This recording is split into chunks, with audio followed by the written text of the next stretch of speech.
That's for certain. Was that the Kenna who borrowed the book? A little fellow, a cripple with a withered leg? No, Sergio, it weren't the Kenna from yesterday. He was a big fellow who could walk, so I noticed. I'm going to have a look around the rest of the house, if you don't mind. Clavides goes up the stairs and delivers the following dialogue from the landing in the rooms above. Anara continues straightening up the downstairs, moving a high-backed bench in front of the armor to scrub the floor. Can I ask, Sergio, what you are looking for? Maybe I could help you. Are these all the rooms in the castle? No secret passages? Anara laughs and says, Oh, Sergio, what would Sidora Canatelvani Zordov Xyr want with secret passages? Looking at the armor, your master is a big man. Laughing, Oh, Sergio, don't tease. That's giant armor, just for decoration. My master slew that giant 10 years ago, and kind of keeps it for a souvenir. That's right, I remember hearing something about that when I first took my post here. It was someone named Xyr who killed the giant, but I didn't think the first name was Hordolf. Memory fades, I'm afraid. What was the giant's name? I'm afraid I don't remember, Sergio. I do. It was Torfang. I got out of Torfang's shield. I don't understand, Sergio. Torfang's shield? Clavides runs down the stairs and examines the armor. Solikafira had something about getting out of Torfang's shield. I thought he was just raving out of his mind. But he ain't got the shield, Sergio. Clavides pushes the high-backed bench out of the way, revealing the large-mounted shield at the base of the armor. Yes, he does. You covered it up with that bench. I didn't do it on purpose, Sergio. I was just cleaning. I see that armor every day, Sergio. Beveka, I swear I ain't never noticed the shield before. It's fine, Anara. I believe you. Clavides pushes on the shield and pulls it back to reveal a tunnel down. It appears that Sidora Canatelvani Zordov Xyr does have a need for a giant secret passage. Could you get me a torch? Bevek, I ain't never seen that before. Anara takes a torch from the wall and hands it to Clavidas. Clavidas enters the tunnel. Wait here. Anara watches Clavidas disappear down the tunnel. She appears agitated and finally runs for the front door. When she opens it, Eulis, an Argonian lieutenant in the Imperial Guard, is standing at the entrance. She screams. I'm sorry to frighten you. Not now. Go away.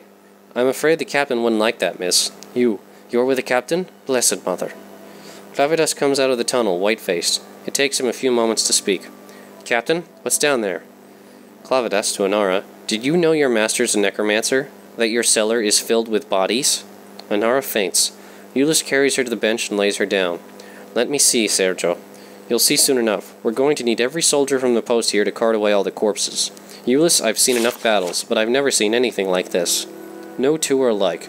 Gajiti, Sload, Dunmer, Cyrodiil, Breton, Nord, burned alive, poisoned, electrified, melted, torn apart, turned inside out, ripped to shreds, and sewn back up together. You think the Ashlander escaped? That's what happened? I don't know. Why would someone do something like this, Eulis? There's a knock on the door. Clavidas answers it. A young Argonian woman, Solasa, is standing, holding a package and a letter. Good morning. You're not Lord Xyr, are you? No. What do you have there? A letter and package I'm supposed to deliver to him. Will he be back shortly? I don't believe... Misclick. I don't believe so. Who gave you the package to deliver? My teacher at the college, Kema Warvim. He has a bad leg, so he asked me to bring these to his lordship. Actually, to tell you the truth, I was supposed to deliver them last night, but I was busy. Greetings, sister. We'll give the package to his lordship when we see him. Ah, hail, brother. I had heard there was a handsome Argonian in Scathanund. Unfortunately, I promised Ken of Warvin that I'd deliver the package directly to his lordship's hands. I'm already late. I can't just... We're Imperial Guard, Miss, Clavidas interrupts. We will take the package and the letter. Solasa reluctantly hands Clavidas the letter and package. She turns to go. You're at the college if we need to see you, says Eulis. Yes, fair tidings, brother. Good night, sister. Clavidas opens the package as Solasa exits. It is a book with many loose sheets. It appears we've found the missing book. Delivered to our very hands. Clavidas begins to read the book, silently to himself. Eulis to himself, very pleased. Another Argonian in Scathanund, and a pretty one at that. I hope we weren't too rude to her. I'm tired of all these women with their smooth, wet skin. It would be wonderful if we can meet when I'm off duty. While Eulis talks, he opens the letter and reads it. Eulis says, But she looks like she's from the south, like me.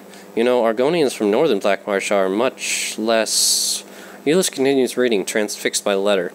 Clavidas skips to the back of the book and reads the last sentence.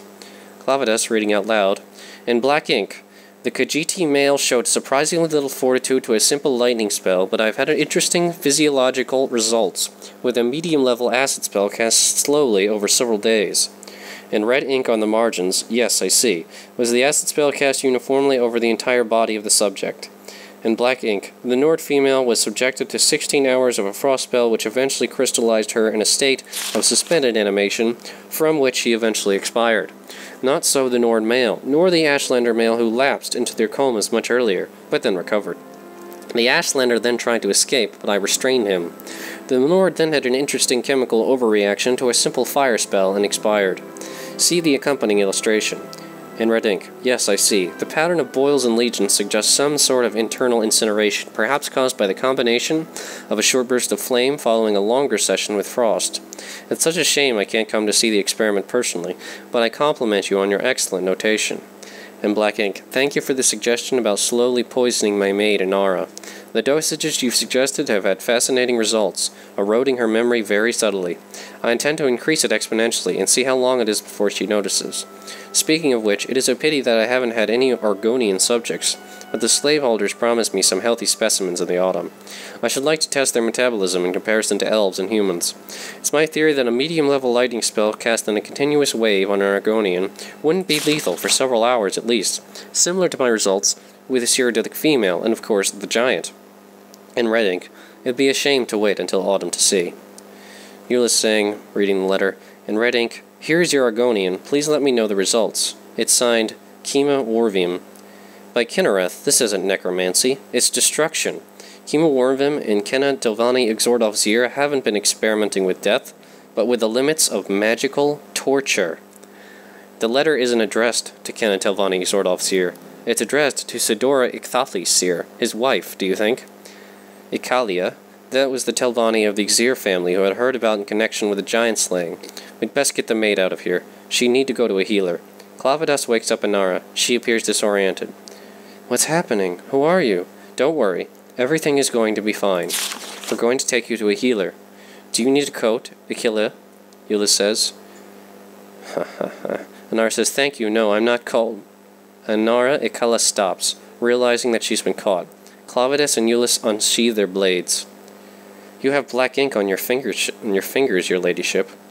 And when you saw me at the door, you thought I was the Argonian your friend Warvim sent over. That's why you said, not now, go away. Ikalia says, you're much more observant than Inara. She never did understand what was happening, even when I tripled the poison spell, and she expired in what I observed as considerable agony. What were you going to use on me first, lightning or fire? Says Euless. Lightning. I find fire to be too unpredictable. As she speaks, the flames and the torches extinguish. The stage is utterly dark. There's the sound of a struggle, swords clanging. Suddenly a bolt of lightning flashes out, and there is silence. From the darkness, Ikalia speaks. Fascinating. There are several more flashes of lightning as the curtain closes. The end. There is a large smile on Abreel's face as he finishes the book, and says, that is a book I will buy someday. What a ripping good yarn. And it actually gives me some idea for my own experiments. Quickly, Outlander. I haven't much time. Oh, as for that now, I should probably figure out how to get a levitate scroll so I can go in that entrance and actually talk to Master Naloth. For that I need an instructor. Damn it all. Or perhaps I shouldn't bother Naloth. Perhaps I should simply talk to... Speak, traveler. Oh, what is the fool's name? The prefect. I'm going to call him Und, if only to make remembering his pathetic name easier.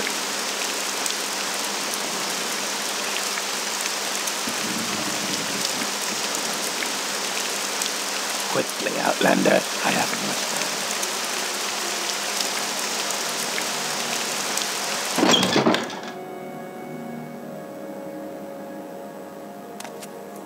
Ong. Your name shall be Ong. I asked about conjuration experts. I asked about the gateway haunting. What about Eulith? I can't tell her about him. Damn it.